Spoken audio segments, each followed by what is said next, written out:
The Wednesday week is sponsored by the Riverside Cafe, the perfect place for a pre-match pint. There's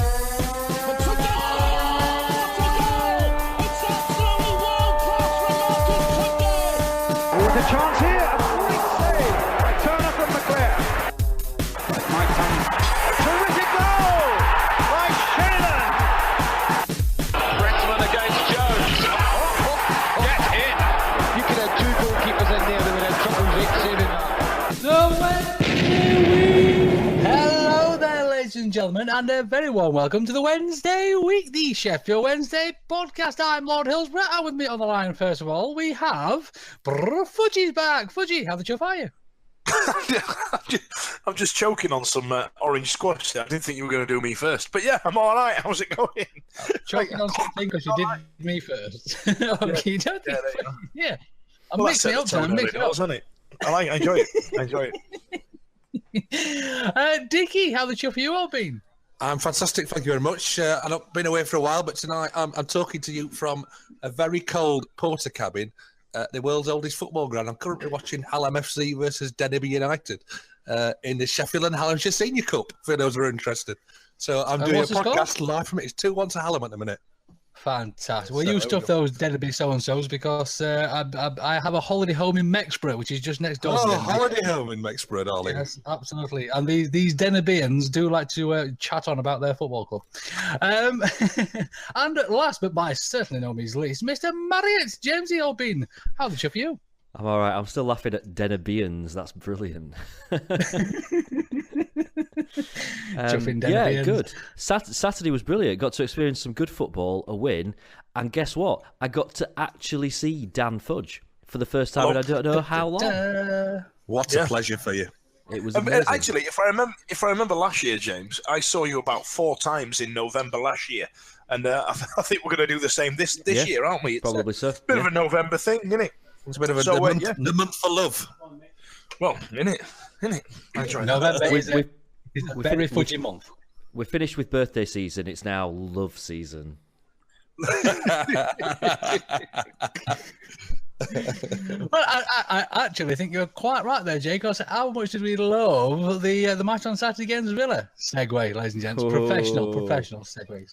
It was chuffing lovely, wasn't it? And I must admit, I was absolutely papping in my little lordly pants about this one because Villa have been stonking this season, especially at home, but we just made them look ordinary, didn't we? Do you know, I nearly always end up talking first about games, particularly away games, because I do tend to be the one that's there. But this week, I think it's only right to hand over first word to Dan Fudge. All right. Normally, I am the naysayer. You know what I mean? I've built this character up for myself about being the miserable one, and and all this bloody rubbish. But I was actually pleasantly surprised. I don't know what everybody was moaning about. So you've been positive? No, I've got plenty to whinge about. Don't worry. Oh, okay, fair enough. So we got there. I got there seconds before the train left, didn't I, James? And we just walked up to the ground, and I'd not sucked the froth off the coffee before we'd already scored. And watching John Terry on his backside after doing the biggest 50p head after 16 seconds was hilarious to watch. I mean, I bet that was worth the entrance fee alone. Yeah, we could have left after that. You know what I mean? We're done now. We're all right. And then, we were on the front foot then, and we did what Sheffield Wednesday can, and we've seen it so many times, but we don't do it enough for me. Is play this beautiful, fast-flowing, direct football, and that's what we did for the remainder of the half, and we ended up scoring again through Jordan Rhodes after some lovely build-up play between Bannon and Hooper, and Bannon that day was in flashes sublime. He was unplayable. I think I said on Twitter that for me the man of the match was Jacob Butterfield, because I think he out of the players that had some wonderful flashes, Butterfield he was steady as a metronome the entire game. He was everywhere, And I was actually impressed with him. Again, I don't know what the big hoo-ha was about him, if I'm honest. But yeah, I think it's probably because Sammy Winnell scoring bare goals for Derby. I get that. And then the second half came around, and let's not forget, Villa did come into it a couple of times. And James, I think you'll agree, there were times where we were 5p, 50p, where they were looking like they were going to get forward. I think a big thing that happened to us was they took off Snodgrass. Now, this is going to seem like a really weird analogy, but when Luka Modric used to play for Spurs, I always thought he was guilty of when they tried to play fast, quick breakaway football. Modric likes to put his foot on it and stop everything that was happening and slow play down, and that's what Snodgrass was doing. He's obviously got a bit not an axe to grind, but him, Fletch, and Bannon have clearly got a fair bit of banter going on, given the FIFA videos that we saw in the summer and stuff like that when Scotland were playing, and so Snodgrass for me was trying too hard, but they have clearly got some very talented players. I mean, Hourihane, we all know what Glenn Whelan's like. El Mahandi, I thought, was their standout player. I think he played fullback, didn't he? And they've got this guy up front, Davies, who is, well, to coin a phrase, bloody rubbish. I thought if they could have scored a couple, had he been any good. You know what I mean? That he was the apex of this team with these absolute superstars in that is no secret that Villa have signed, that just couldn't hit a barn door with anything, and his movement was poor. Lees and Leuven's at the back. He made them look even better. I mean, don't get me wrong, I'm not taking anything away from him, but Davies was bloody terrible up front, and we end up coming away. And I'll not lie, I'm a little disappointed to not come away with a clean sheet because, I felt we deserved one. As the game itself went on, it got exciting. It was a joy to watch. We saw some great football from Sheffield Wednesday, and I thought what was interesting from my end was watching Bannon play this attacking midfielder role in front of Butterfield. And then when we came to defend the lead, he dropped him behind him. And Butterfield stayed as what you'd call an MC.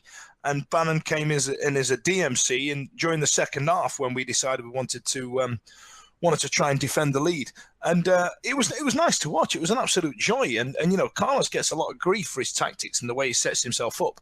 But if the Bannon move was down to him, then he's got it spot on.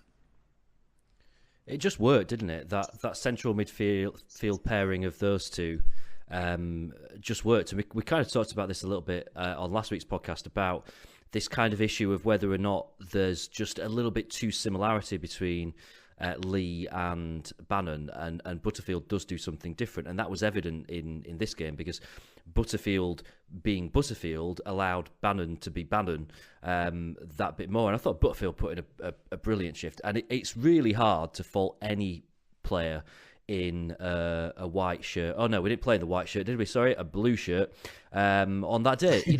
They were, to a man, they were fantastic, and everyone. I gave Glenn Leuven's a bit of stick last week. I thought he had a great game. There were a couple of points where I was thinking, oh, I'm worried here, but he did everything perfectly. Tom Lees was just winning everything.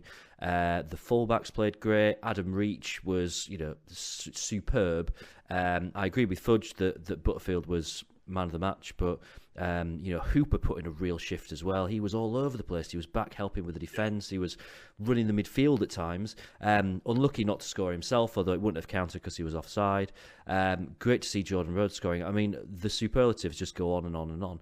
And to be fair, I think Westwood had a good game, particularly considering the fact that he must have been somewhat put off by the fact that whenever the ball went near Kieran Westwood, I would just go, Westwood!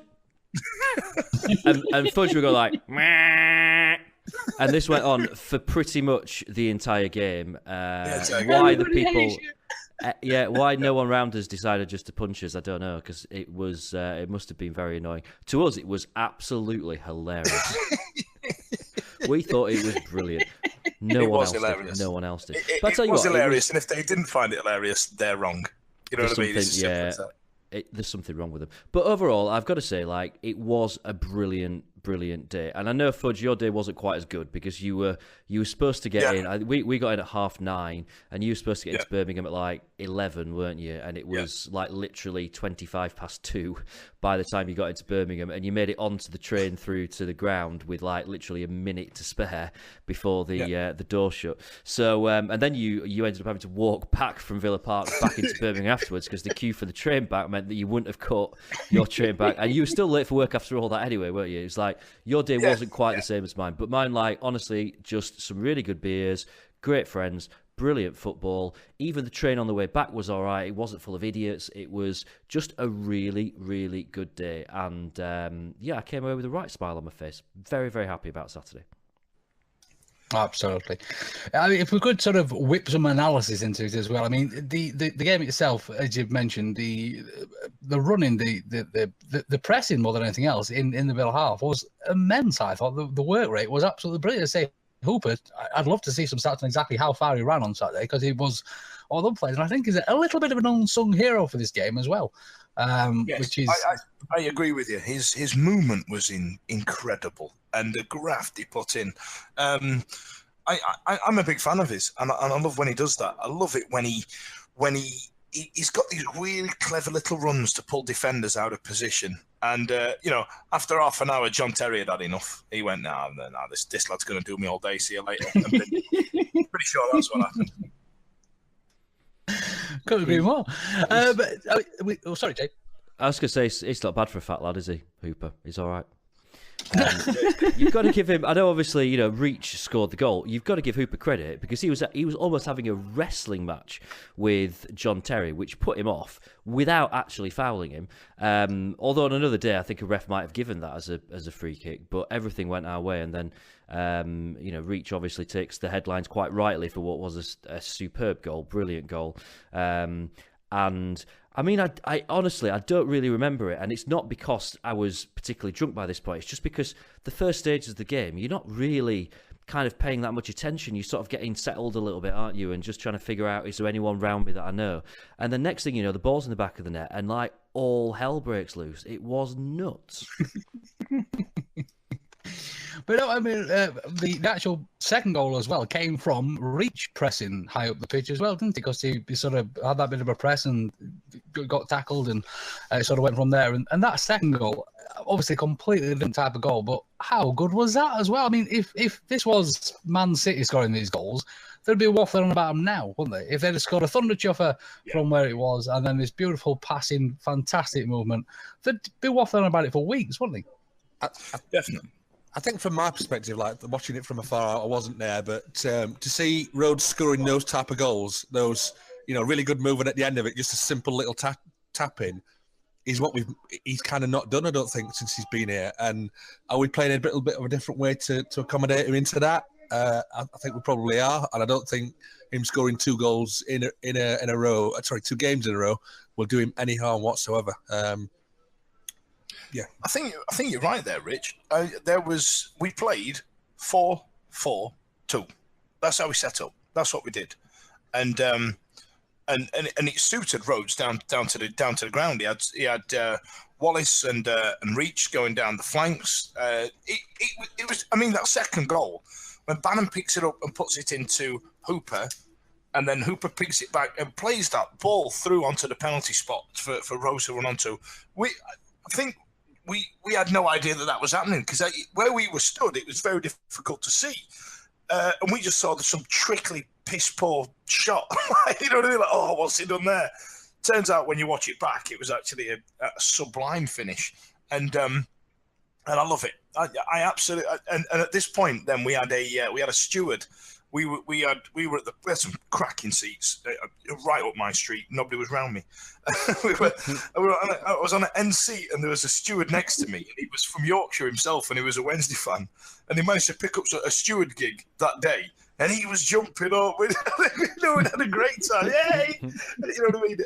And then he stood behind the other steward that was next to him, whipped his phone out. He had Wednesday in his bet as well. So if you're listening there, Mr. Stewart, I hope that rocked in for you because that was a decent I'd like to congratulate Fudge on his tweet as well. His Barry to Gary to Jordan tweets. I thought that was absolutely fantastic, Barry to Gary. What lovely. I thoroughly enjoyed that one.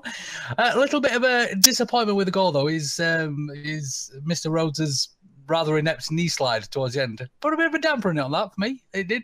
Did you guys notice that by any chance? Oh, he can't do wrong at the moment, though, can he? You've got to let him off for that. I think he meant it deliberately. I think it was meant to be a tongue-in-cheek celebration. I tell you what, though, talking about that goal and talking about the Reach goal as well.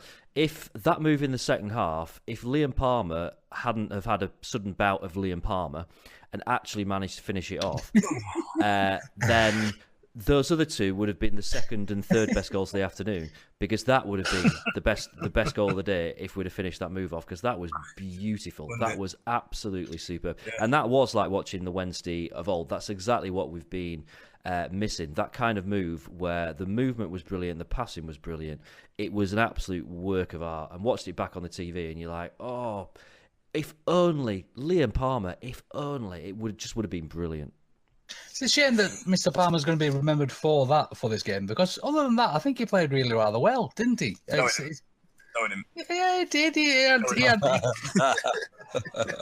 not a fan, You're not a fan. I'm not.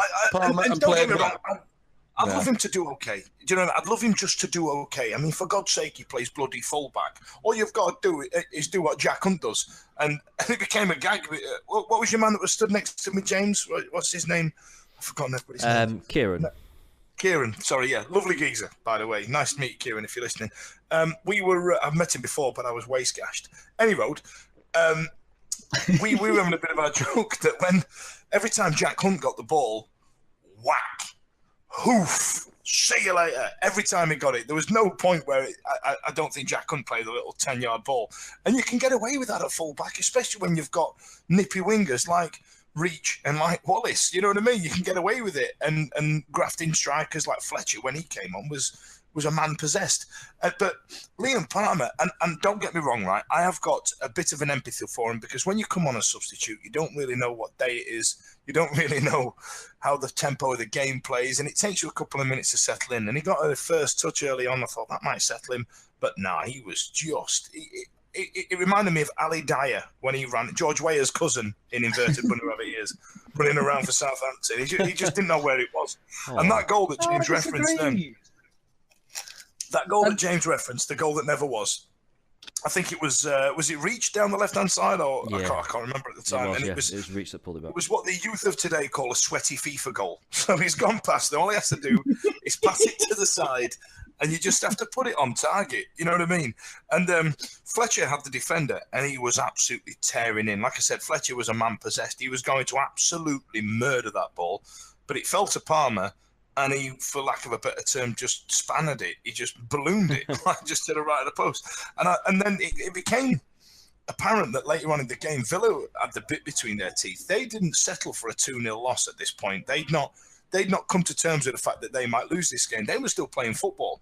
And I said to you, didn't I, James? I wish we'd just get one more just to settle. Because it's a bad score, isn't it, 2-0? Yeah, it is. It's difficult. It just takes one goal back and suddenly it's game on again. And we were all kind of like, when you got 2-0 up, you celebrate as if you've won, because 1-0's great, 2-0 it's like, wow, this is brilliant. And yet the game can change so quickly. And obviously they had that goal disallowed, didn't they? And you just start thinking, you've got the warning signs there, but we did the hard work. Can I stick up a little bit for Liam Palmer here? Because I think you're probably right in what you say about the fact you come on as a sub, but he was playing out of position in terms of the fact that he was playing as the left winger, wasn't he? He'd come on to take the place of, I think it was Wallace, was it, that went off? He came on for Wallace on the right wing, didn't he? And so we've got this strange kind of situation where you've got Jack Hunt, who's quite good coming forward, but not so good defending, is playing as the fullback, and Liam Palmer, who's better at defending, but not particularly great in the final third. I'm not quite sure he's worked out where it is yet. Then they were kind of playing the wrong way around. I don't know why they didn't swap them two around. I think Jack Hunt would have had a field day playing on the wing. Well, he's got nowhere to kick it, and he's got more pitch to loft it down, hasn't he? If he's playing fullback, but I might be a bit harsh on Palmer because I genuinely believe that the squad's moved on, and where Liam Palmer used to fit into that squad and was one of our better players, I think they're behind us. But I love that we've got a homegrown talent in the team and all the other shine that comes with what you say when you've got a local lad in the squad. But let's not forget they still scored. They still had one disallowed. But they are a good team, and they were in a good, rich vein of form. I mean, we have done a smash and grab on them, and I think it's far too early. I mean, some fans on Twitter make me laugh, but it's far too early to start turning around and start saying, "Well, Carlos has proved you're wrong. Where are you all now slagging him off?" Hang on a minute. You know what I mean? He's not proved bugger all. Win the next 5, yeah, you've proved us wrong. Well done, Carlos. I'll hush my gums. But I hope to God we can kick on from this and carry on playing the football that we played for long periods of the game on Saturday. Absolutely. A couple of other things. I would like to congratulate the away fans for their wonderful song to the Villa fans regarding Mr. Bannon. Did you chaps join in with that one? Was that You Had Barry Bannon? Was that one? That's the one. Top draw from the Wednesdays. I love that. Another little thing, obviously, when the goal did go in for Villa, how absolutely furious was Westwood. Unbelievably was screaming, shouting, really wanted. Hang on a minute. How furious was Westwood?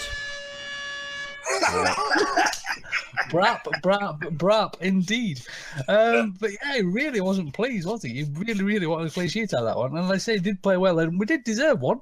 But, crikey, I wouldn't have been like to be fair, though, Lord H, come on, I'd love to be able to turn around and say it's professional pride of him not keeping a clean sheet, and that's why he's so angry about it. But bear in mind, that goal probably cost him 10 grand in bonuses, didn't it? You know what I mean?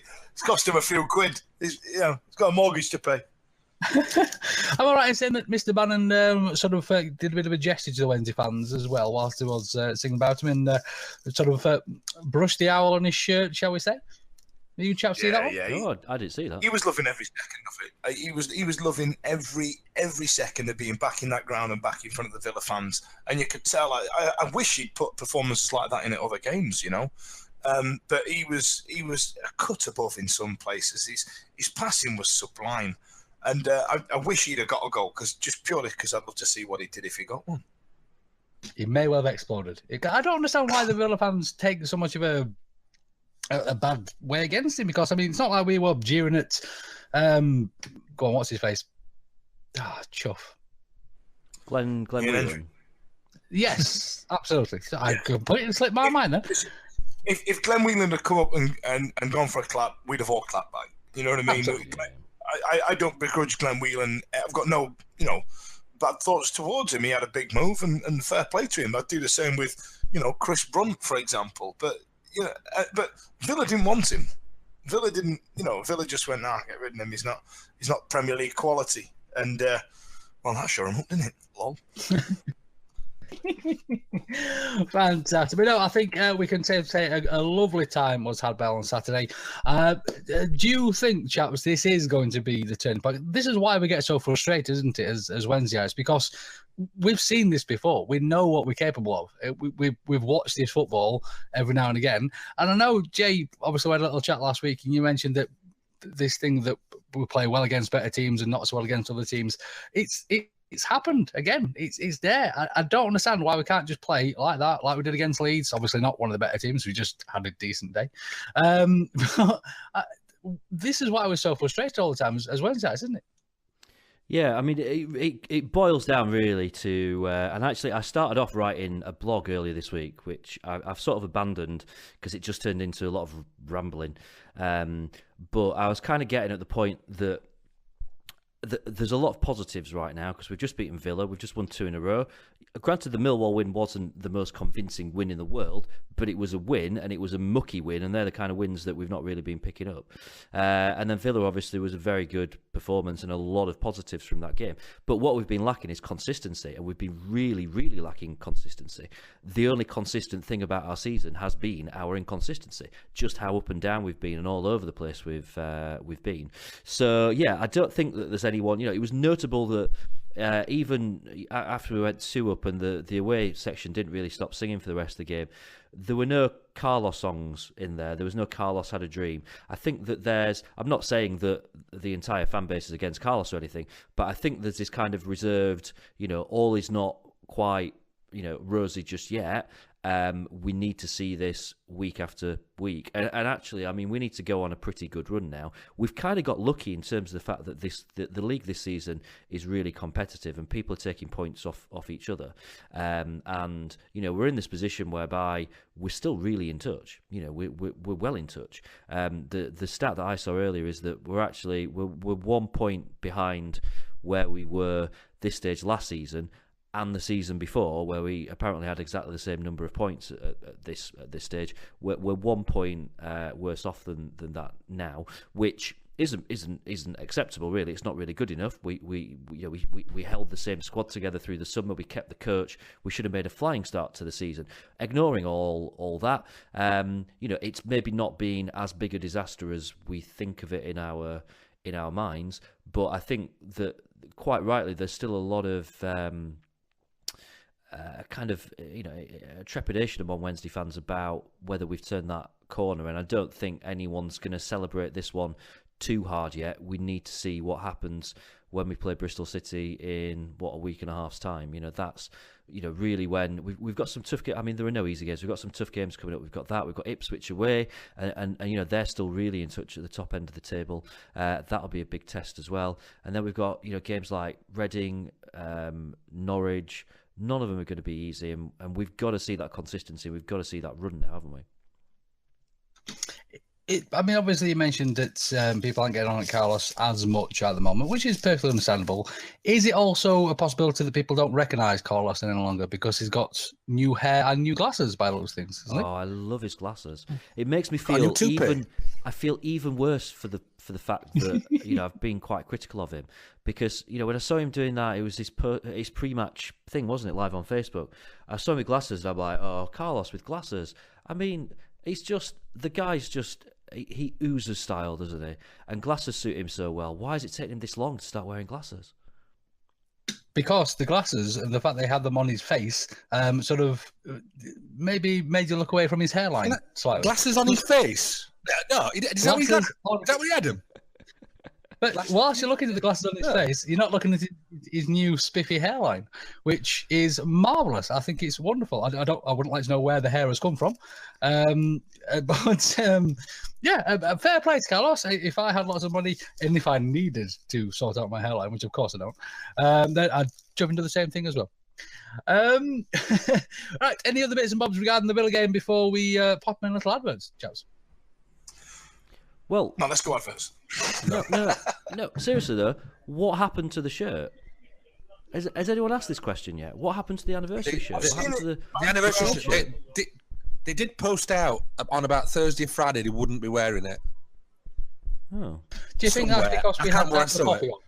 Sharpish, and obviously with the situation this week, and of course they should have a poppy on the shirt. Absolutely should have a poppy on the shirt. That had to be done. And if we have to get these, I assume these poppies were printed at Hillsborough rather than shipping them over from wherever the chuff these shirts are coming from. That might have been the reason. But did it play in our favour? Because we had to wear black shorts. Black shorts. I'm not. Black shorts. I think I'm the only person. I'm not a fan of black shorts. Doesn't matter. Oh no! Doesn't matter. It doesn't matter. Yes, the kit looked strange. It looked a bit weird. It all looked a little bit off. But black shorts and we win. It's simple as that. So I think we should all. I don't know. This takes us back to the conversation last week, doesn't it? About kicking towards the cop in the first half and blue and white nets and all that kind of stuff. Black shorts, it's just a no for me. I just don't know. If anybody out there, No. if anybody out there has stats about black shorts and how many we've won while we're wearing them, rather than when we're not wearing them, I would love to see them. I think we've got a pretty decent record in this season so far, haven't we? So. Well, that's the first time we've won them. So yeah, everybody's exactly. happy. Sorry, I apologise. I'm sorry, I missed your joke. Whether you're celebrating a birthday, a wedding or anniversary, maybe you've passed your driving test, or you've landed a new job. Well, whatever your reason for a party, the Riverside Cafe is the perfect location on Catch Bar Lane overlooking Hillsborough Stadium.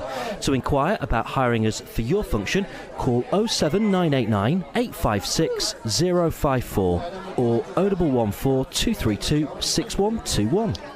Right then, ladies and gents, so let's crack on with the Wednesday news.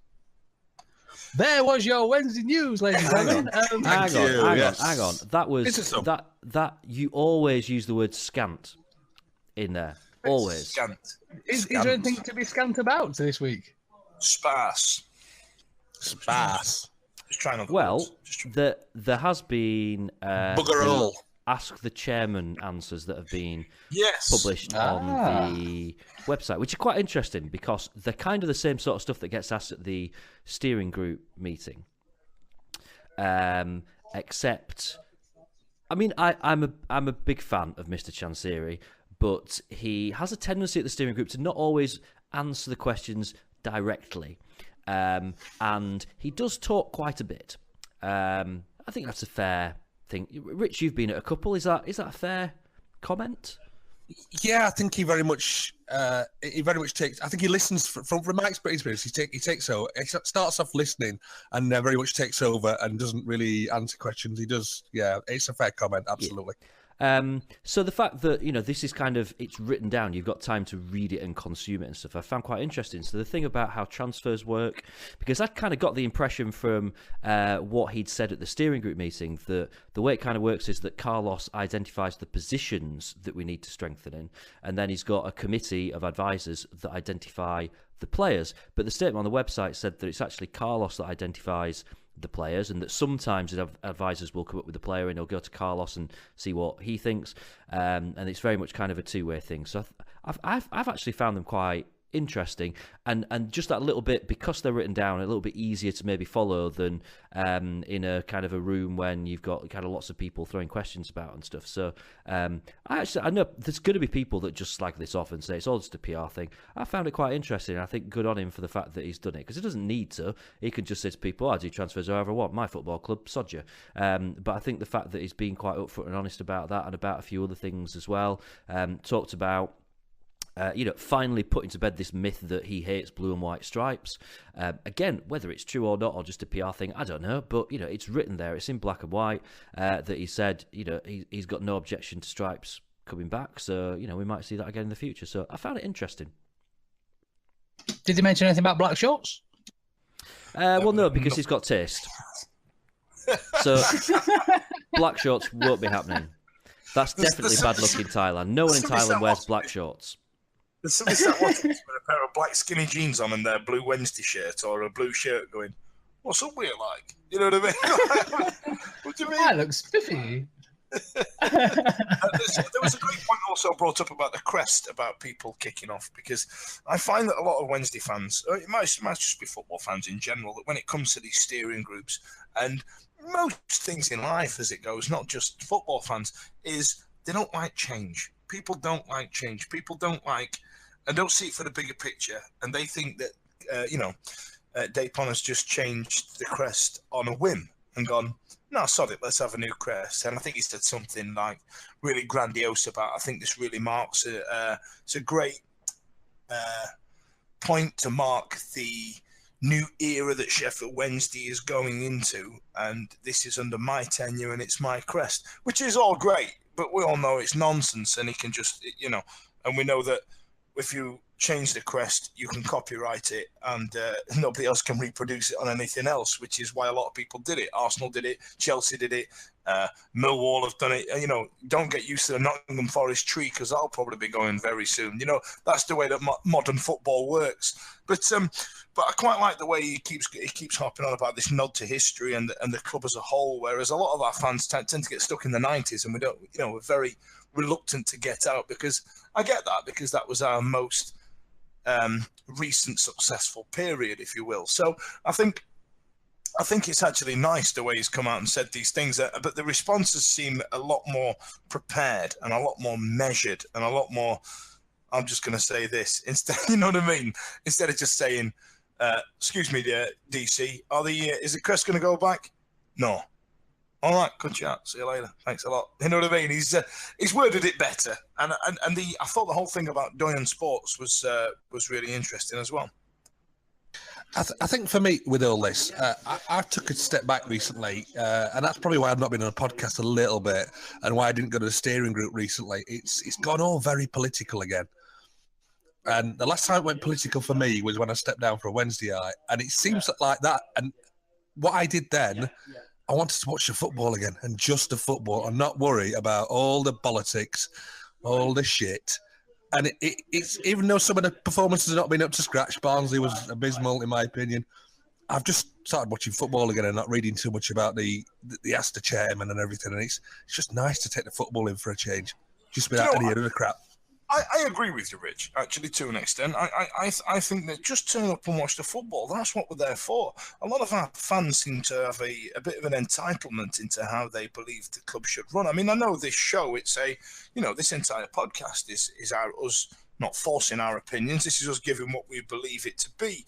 And with us having things like Wednesday night where the fans owned part of the club, or whether they did or didn't, and all that nonsense. 10.07%, mate. Just to the record. They had my bloody shares. My jumping shares. Get shares back. Use the shares. we don't own the club. You know what I mean? And he can run it how he wants. We don't pick and choose the manager. We can give our feedback on it if it's asked for. But on Twitter we'll give it anyway because it's a public forum and soz. But we're paying our money and.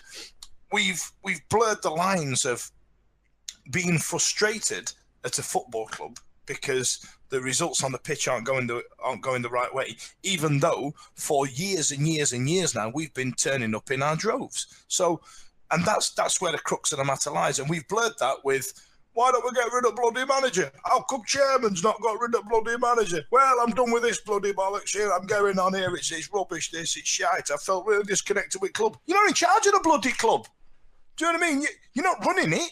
You just sit back, try and enjoy football. I don't understand where we think we've got this sense of entitlement from. And I think because we were so skint in the 2000s and it had fallen to shite and we had to turn to the fans to try and rescue this club, that's where we've got this sense of entitlement from. And now we've gone back to an owner. Now we've got a sugar daddy. Now we've got somebody with deep pockets who wants to try and make this football club a success. Let him get on with it. It's not his fault that Derby are playing better than us. It's not his fault that Sheffield United are looking at promotion this year. Ignore them. Do you know what I mean? Just go and watch the football. That's what we're there for. Does that make sense? Yeah, and it's nice here you having a good wine, I think, Fudge. But I think you hit the nail on the head somewhere in there in terms of the fact that all this stuff's been quite big news recently, hasn't it? And it's interesting that these statements have kind of come out this week off the back of what was a really good win, and without doubt our best performance of the season, and will probably end up being one of our best wins of the season. That's because I'm looking charm. Well, it is. Yeah, you can come again, Fudge. You can come again. I think that the fan base is just a little bit more receptive or less unreceptive. I think that means exactly the same thing, doesn't it? But you know what I mean? To this kind of stuff, when we've just won, the problems this season have stemmed really from the fact that we've been losing games, and for a lot of the fan base, because Sheffield United have been doing better than us. And they've been the main two reasons why fans have whinged and moaned and whined about pretty much everything that's happened. If we were winning football games, it wouldn't matter. And I know, certainly Lord H, I know you disagree with me on that one, and a couple of other people probably disagree that's that's not the case and that people would still be unhappy about stuff. But I still think if we're winning football games, as we have been doing for the last couple, then this stuff just doesn't get the reaction that it would do if we just lost a couple. Absolutely. Well, let's move on to something a little bit more light-hearted, shall we, chaps? Because we're getting all serious again, and you know what Fudge is like when we get all serious. He tends to go a bit strange. So the Adam Reach goal, what were we, 18 seconds in when Mr. Reach hit his wonderful thunder chopper? It got me thinking about other quick goals Wednesday have scored. And I've been trying to find out sort of a definitive answer to what was the quickest. A little bit before my time, probably not before Richard's because he's an old chopper. But John Pearson is stuffed. It seems to be the quickest that I can find at 13 seconds against Bolton back in '82. But whilst doing my research, I've come across a few little bits as well. We also have a bit of a record for a few home goals as well. Again, slightly before my time. Again, this is when Rich was in his pomp, probably a teenager. 1961. When How rude! How rude are you? Wednesday actually scored a goal after just 30 seconds against Fulham and never actually touched the ball, which was fantastic. And this a little bit more in our era. Can you guys remember when Steve Bold scored that own goal for Arsenal for the Wednesdays as well? Yeah, my granddad told me about it. Yeah. We were talking about it on the train on the way back because a few people put on Twitter that that's actually our quickest ever goal. It was scored by Steve Bold. And I was arguing with people saying, well, it doesn't count because he's not our player. It can't be our quickest goal because he doesn't play for us. Yeah, but it was a goal for us, wasn't it? It went That's on a really crap record, isn't it? Who scored your fastest ever goal? Steve Bold. Oh, I didn't realise that he played for you. Well, he didn't.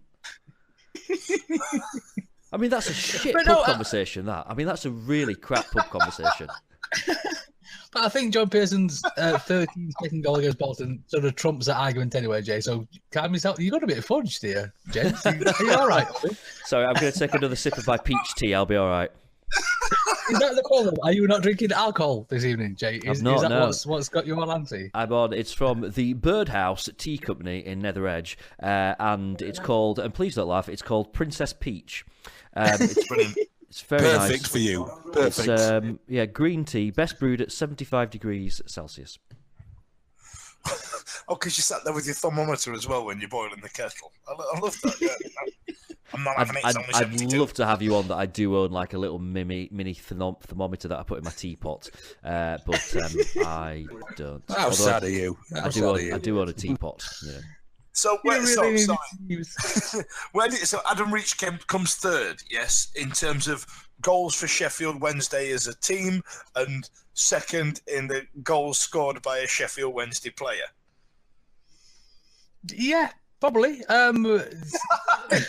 Forget where we were then. Sorry. I've been trying to think of any more. I did sort of hark back to the Ross Barkley one, but I've been reliably informed by Jay that was quickly in the second half rather than from kickoff. Is that right, Jay?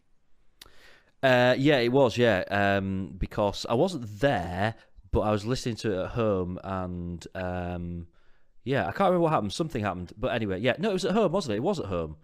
The Ross Barkley. It was at home, yes. Yes, it was, yeah. I just very quickly finished a beer to run up to catch the second half. So, yeah, I can normally tell the time of most goals by the last beer I had before it.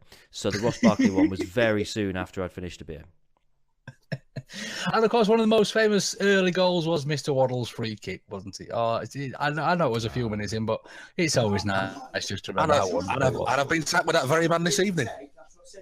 You've been sat with Chris Waddle, and we're not speaking to him right now. Oh, yeah, no, he's at the other end of the ground. Otherwise, I would drag him down. But he's at the other end of the ground. Sorry. Go on, chase him. But why are you at the other end of the ground? I can't chase him with a microphone in my hand and looking real chase weird. Him, honestly, on my soundboard, I'll get the Benny Hill theme tune on the soundboard. You can chase him around with a microphone, and I'll play the Benny Hill theme tune. Yeah, that'd be great. Yeah, no. Another time. But yes, if we're wrong about this and anybody else can think about a quicker goal, then I think we're going to be John Pearson, aren't we? 13 seconds against Bolton. But if anybody else can tell us otherwise, by all means, please do get in touch because I'm sorry there to cut you off there, Lord H. My apologies, but the Star did the Sheffield Star. Now, they're renowned for doing shining happy pieces about the Wednesday, and they've actually done a piece on the quickest goal for Sheffield Wednesday. Oh, for goodness' sake! Yeah. Will they ever stop stealing my content? I know, right? They refer to John Pearson as the lanky forward, scoring the opener in a 3-1 win at Bolton, 1982, clocked at 13 seconds, placing him second on the list. However, top of the charts and still yet to be beaten after 68 years is Charlie Tomlinson. Like Reach, Tomlinson was a winger who originally signed for Wednesday as a 12 seconds. October 1949, Tomlinson scored the only goal of the game against Preston North End after just 12 seconds, a time that's still to be bettered. What year, sorry? That was it was 68 years ago in 1939. No, in 1949, sorry. So at that point, Richard had been about 10. Yeah, so Richard probably went to a game at 10-year-old. How rude are you lot to see me? Bought himself a threatening mix. How do you think I am? Don't answer that. And then watch. No money for a toffee out way home. and then he's all the way up in Preston, and the game was done after 12 seconds. Do you know what I mean? Like, I never last much longer than that anyway. Oh dear. Right then, ladies and gents, you might have noticed we're trying to stretch this out a bit tonight because we are once again struggling for Wednesday news this week because essentially there's not a great deal of it, is there, chaps? No shit, Sherlock. I've got if only quite somebody exciting. was sat quite close to a rather large Wednesday legend and could have a chat with him, but sorry, Jay. I would absolutely drag him down, but he's probably having a beer. To be fair, even better, pitched up Chris Waddle. Come on, man. Go and get him. Just go. Get your big coat on. Pissed up Chris Waddle. Well, listen. Have you seen the slope at Hallam? It means I've almost got to get a taxi to get back up to the clubhouse. It's a right trek. I'll be done for half an hour. We're struggling with breathing. Your knees aren't what they were at your age, are they? I know. I will apprehend him sometime up here, I promise. Oh dear. Sorry, Jay, I apologise. I cut you off there, Robbie. You mentioned you might have some other Wednesday news? Yeah, I mean, this is going to be really boring in comparison. I've just realised as I'm looking at my Princess Peach tea that what I could do, if I get a biro out, I can change it and it can become the commemorative tea of this weekend, and I can change it to the Princess Reach tea. Which we could repackage and put on sale to celebrate his wonderful strike, which is now, have we now relegated him to the 4th quickest Sheffield Wednesday goal? He started off as the quickest. At the start of the podcast, it's now the 4th quickest Wednesday goal. We don't count Steve Bold, so he's back up to 3rd. It's fine. So, yeah, coming soon to a shop near you, Princess Reach Fusion Peach Tea. Very nice. I'm sure he'll be delighted. There's a whole range of teas you could have with this. You could really go to town with this, and get it. You might even get it in the club shop. So with somebody in a stock that's not in there. Yeah, well, they're up for this, aren't they? They're asking people to kind of design stuff for them to sell in the shop. So yeah, Princess Reach tea. It could be an entire range of Princess Reach accessories. This could be like the must-have for Christmas 2017. Forget about Frozen. Called Princess though? He's You never know. He's like a hair. They're asking for what? To design what?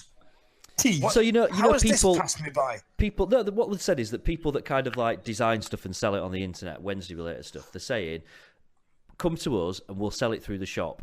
Obviously, because they want a cut of the profits as much as anything else, which is fair dues. It's their good name that someone's selling, but they're also saying that it will help them kind of make the club shop a richer experience for the consumer, and not look like the first 20 minutes of Saving Private Ryan. That kind of thing, yeah. Oh, do you know what then?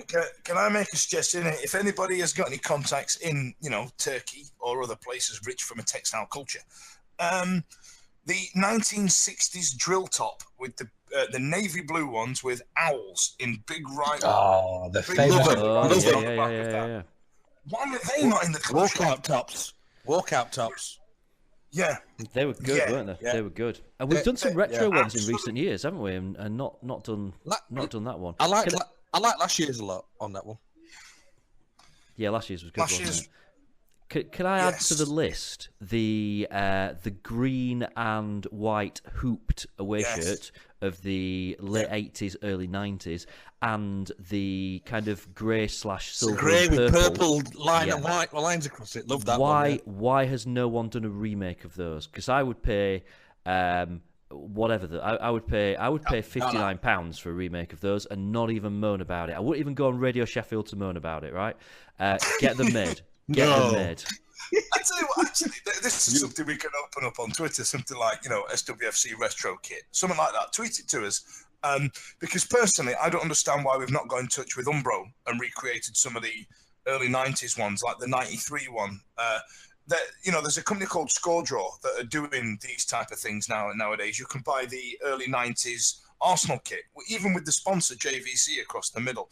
I don't know why we haven't capitalized on this and seen if it can generate revenue in the club shop just by doing these retro shirts, because we are a retro bunch. I mean, walking around Wembley, I tell you, it did make me laugh. I saw a few people wearing shirts that were too small for them, because obviously the 90s was a god-awful baggy fit, and they've rolled the sleeves up in that cap sleeve way that we're all doing nowadays.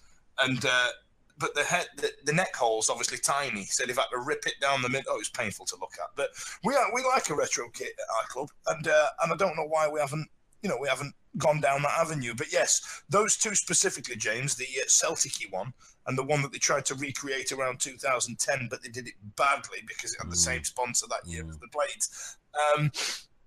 Those are the two I'd love to see. Yeah, agreed. But yeah, tweet us your ideas, which ones you'd like to come back. We did have some for a while, didn't we? A couple of years ago, they did have some retro shirts in, like the 91 home and away shirt you could get, and there was like a token like 70s one, which I wore to games a few times, but we lost every game that I went to wearing it, so I'm not allowed to now. I'm banned from wearing it. And yeah, a couple of others that you could get. And at the time, it looked like they were going to kind of extend the range and maybe do a few more of those popular away shirts, and then it just kind of vanished. But they'd make an absolute killing doing that. They'd make a fortune doing that. Well, I'm a rather excited family member that popped to the shop this week and bought the black and orange away kit from last season for the princely sum of £16. So all those folks that were moaning about last season's kit being so expensive, get yourself to the shop. It's all there. And stick into a cupboard for 20 years, and you'll be able to sell to James for £59, apparently. So, absolutely. Don't you send Jeeves to do that? Yeah. No, I said a family member of mine. Not everybody in the family has their own Jeeves, you know. Oh, right, okay, right. I thought for 1 minute you were actually getting off your arse and doing something. I'll have you know that Jeeves, I've given him the international break off. So this evening I have cooked my own lordly chili, and it was a delight, if I must say so myself. The dog thoroughly enjoyed it. Squeaky bum cream for something else now. Is it? Yeah. It makes a great lining for the pan. I tell you what I did see, actually, the white one from last year with the light blue collar. That is a really lovely kit, actually. I saw it on a few people at Villa on Saturday and thought that was a bit of an unsung hero as a shirt. That I'll probably try and buy that in about 10 years for an exaggerated price. So if you've got one, keep hold of a large for me. I say large. I'm going to be an XL by then. Now, then, ladies and gents, we do have to mention that we do have a rather special anniversary coming up ourselves here on the podcast. Obviously, we've had rather a flood of other podcasts recently, which is fantastic. We've mentioned this a million times before. We're glad that Al's Americas have got to their third podcast, fourth probably this week. We're glad that I think Al Stalk mentioned they're up to their 19th podcast this week, which is fantastic. Next week, ladies and gentlemen, will be our 150th podcast. Hey. Wow. Absolutely. 150 of this nonsense. 5 years, probably 6 now, we've been doing this crap. We did have a season off. I'm going to bake a ball cake just for it. A bald cake? A ball cake. Ball. Oh. No D on it, a ball, a round thing. If there is a baker out there that would like to bake the world's largest ball cake, just so we could sort of snatch it from the Wednesday and have it for the podcast, it'd be hilarious. I'll tell you what, That'd be thoroughly enjoyable. if it's our 150th episode, we should do something special. We should get a proper Wednesday legend. Now, who do we know that's in close proximity to one right now? If only we knew someone that way, Fudge. If only we knew. But yes, next week it will be our 150th anniversary. Show. And I'm quite excited about it because we've mentioned this. Well, probably not mentioned this enough, but there is quite a little bit of work that goes on behind the scenes to produce this nonsense every week, and it's lovely that people listen. And we are so pleased that people have listened to this nonsense for such a long time. Whatever you do, don't go back and listen to the old ones, because I thought it might be fun to try and sort of gather together a little montage. Shall we say. And I went back to the original sort of pilot episode, and Jesus Christ, it was awful. Was it you that was awful, though? Ignore him. Go back and have a listen, and what you'll hear is a very optimistic Dan Fudge. He's 30-year-old. We're moving into a new era, and he's so happy. He's having a good time. And bright-eyed, bushy-tailed. I know. I was just a comic relief. That was all I was there for. Just knob games. Nothing's changed then. Obviously, we do have an international break, so there won't be a great deal of football on next week's podcast. Obviously, we'll have a little chat about the upcoming games, but hopefully we'll have a few little bits in store. And if you guys out there do have any memories of what you were doing whilst listening to the podcast, we've had people send those in before, and well, some of them are probably best kept to yourselves. But we have a lot of international listeners who have been so kind in tweeting us pictures of where they're listening and how they're listening, and that always gives a bit of a thrill. So if you're out there away, you've been listening to us for 5 years, 2 years, 20 minutes, by all means, please do tweet us, let us know. And we'd love to know if you've got any ideas of what you'd like to hear for next week, because we've got a few little things planned. And a lot of things. Big things planned. We've got some big things. I was trying to sort of build up the stuff coming in the week ahead. We can't give too much away, but there is some seriously exciting stuff going to happen over the course of the next 7 days. And don't forget as well, hashtag TWW150. Oh, have we got an actual hashtag for this, Jay? We've got a hashtag. Hashtag TWW150. I've just made it up now, but it works. So that's the first I've heard of that. Yeah, it's all right. It's not like us to make it up as we go along, is it? Never. Completely 50 episodes down and still making shit up on the spot. That's the Wednesday week way. Well done, lads. Well done. We're going to release a 150th anniversary kit, but nobody's allowed to buy it, and it's not going to be in any shops. So, but that's what we're going to do. Nobody knows we've got 150 kit on or not, though, would they?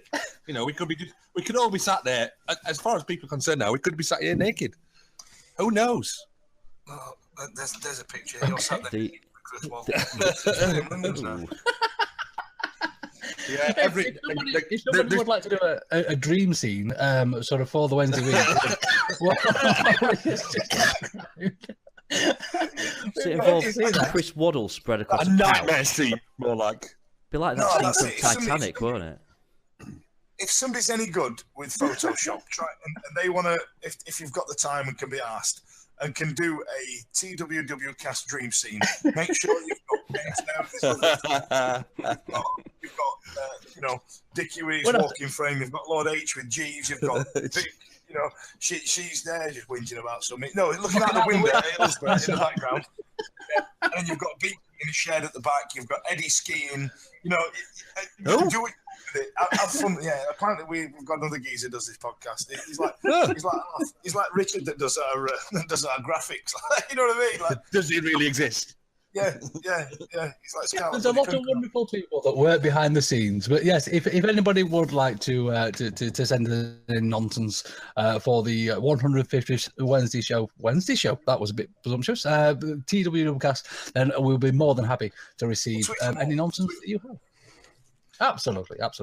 We'll try and find some of our retro bits and bobs out as well, because we've got so many like ex-Wednesday stars that say I am so-and-so and I listen to the Wednesday Week, and we just don't use any of that stuff, do we? So Well, no, because none of them actually bloody listened to it. We just made them record it. That's the reason we don't use it. We don't tell them that. No, we don't tell them that. Of course they listen. I'm sure Mark Bright sat there in his Mark Bright house with all his Crystal Palace memorabilia around him, listening to the Wednesday Week as we speak. That Mark Bright one is hilarious because it sounds like we've gone round to his house, woke him up in the middle of the night, and at gunpoint said, "Will you record something saying my name's Mark Bright and I listen to the Wednesday Week?" Because he's like, "My name's Mark Bright, I listen to the Wednesday Week." Oh. He's like half asleep. That's just how Mark speaks. That's how he talks. He's a very tired chap. Right then, chaps, do you have any little bits for this evening? Yes, I have. Big. Oh. You go first. Fire away. I'm not going to steal your thunder, Emma James, because this is quite a big one. This, mate. The Owls tonight, the under-23s, featuring Alman Abdi as some kind of ringer, unless he's got one of those IDs from an African striker. Alman Abdi has scored tonight, as well as Black Jordan Road's Lucas Yao. So we've just beat the Blades tonight at Hillsborough. I want to say packed. You could still read Chansiri on the seat, so it's not that packed. But yes, we've beaten the Blades at the under-23 level. Where that puts us in any kind of league, I've no idea. But Blades. Are we releasing some commemorative mugs to mark the occasion? A T-shirt released. It's got a picture of just Leon Clark crying in his beer. Lovely. Right, chaps, do you have any bits for this week? Yes, I have two quick bits, which is, first of all, and I'm sure Lord H particularly will join me in this one, wishing a very happy 50th birthday to Kevin Pressman. I think it was it yesterday? Was it Monday? It was his 50th birthday, so happy birthday to him. And also, a really big congratulations here to James Allen, who is part of the New York Owls. You might know him on Twitter, @ManhattanOwl. He ran the New York Marathon on Sunday. He did it in 3 hours, 14 minutes. It would take me 3 weeks and 14 days if I did it. And he sent me a brilliant description of how he went about it. He said he had David Jones' efficiency to start, Bannon-esque in the middle, ceding to Butterfield tenacity in the last third as the legs started to buckle. But I mean, that's an amazing achievement. He is one of the guys on the Owls Americast, so you may well have heard a bit from him. But yeah, just unbelievable. Well done. Absolutely. Fantastic achievement. I would struggle to get to the start line of that particular race. 26 miles, that's a ridiculous amount of time. And I did it wearing a wonderful Owls America's shirty type thing. I'm trying to stray away from the word vest. Is vest not the right word to do those sorts of things? I don't know what they call them. Runner top. All right. Yeah. Is vest okay? It sort of harks back to a rather 80s PE lesson, doesn't it? More than anything else. But it doesn't take away from the achievement. He could have done it in a Blade shirt and it would still be a fantastic achievement. So jolly well done, that chap. Absolutely. Any other bits, boys and girls? No. I think we've lost Dick, though, so we'll have to say bye on his behalf. Lost Dickie, yeah. So first of all, if you would like to see Dickie over there on the Twitter, you can do that at Dickie Owl, and I'm sure we'll have all his Dickie type bits. I think what he's actually done is he's run after Chris Waddle and his cord's pulled out. So hopefully, fingers crossed. No, too right, he could have bloody done. I'd have done it sat on its back. I'd fallen into the clubhouse and go, Chris, can I have a... Then I'm on his back and done the whole thing and said, Chris, you're going to enjoy this. I'd stick him on the microphone and he'd just say things in Geordie about the Owls and just stay there. And then touch him inappropriately or something. Oh, that's it. That's another restraining order for Fudge for next week. Fudge, albeit if people do want to find out where to send restraining orders to for you, old boy, where can we do that? Send them to @DanFudge on Twitter. They'll be there. I can see different types of photoshops emerging now of just Dickie Owl sat on top of Chris Waddle at the LMFC clubhouse. But yes, send them to @DanFudge. And also use the hashtag, what was it, James? TWW150? Yeah, TWW 150. Yeah, get us on Absolutely. that and just tell me which. In fact, don't tweet me, tweet the bloody club. Tell them which retro shirts you want to see come back as well. I'm going to go with 93 being the most popular.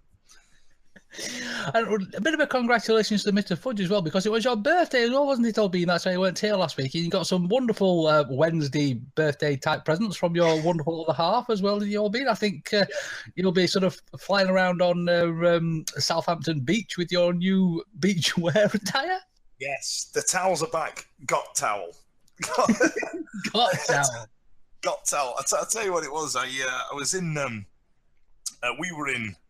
Where were we? Somewhere bloody awful. Magaluf. Me and the missus buggered off for 3 days, and we said, I said, I'd love to just come in and just bring me Wednesday towel, because what I've realised is that Magaluf is like Ibiza, but shitter, and for northerners. It's just Magaluf for northerners. I think it must cost 20 quid to get to Magaluf if you're from the north. And there's always a group of lads from Barnsley there to ruin it for every bugger.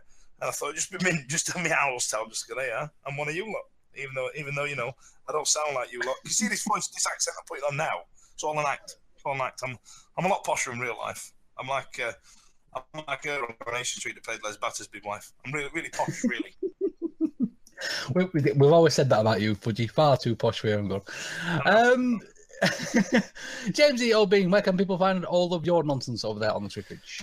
You can find me at James Marriott, and obviously no Wednesday game this weekend, so my footballisms will consist of Hallam FC on Saturday, which will hopefully make Rich very happy, although I think he's back on the line, but I don't know whether or not he can hear me saying that. And then finding a pub to watch. Very good, yes. So can you just make sure they're stocked up on some nice Bradfield beers, please, on Saturday? Because last time there are some bottles good in the fridge, so yes. Last time me and John came, we did there. drink them out and ran out of Bradfield. So if we can make sure that doesn't happen this time, that'd be lovely. Thank you. And then finding a pub to watch the Ireland game, just so that I can get my big Ireland flag wrapped around me and stand at the back of the pub shouting Westwood for the whole evening. Yes. Whether he's playing or not. And of course, you can get hold of me over there on the Twitter at Lord H. That's L0RD_H. You can get hold of the podcast at TWWcast. As James said, please do give us a tweetage with your memories of listening to this nonsense for the last far, far too long. If you have been listening for 5 years, what the chuff is wrong with you? But as always, ladies and gents, it has been an absolute pleasure speaking with you. Thank you so, so much for joining us. Be good, be safe, and we shall see you real soon.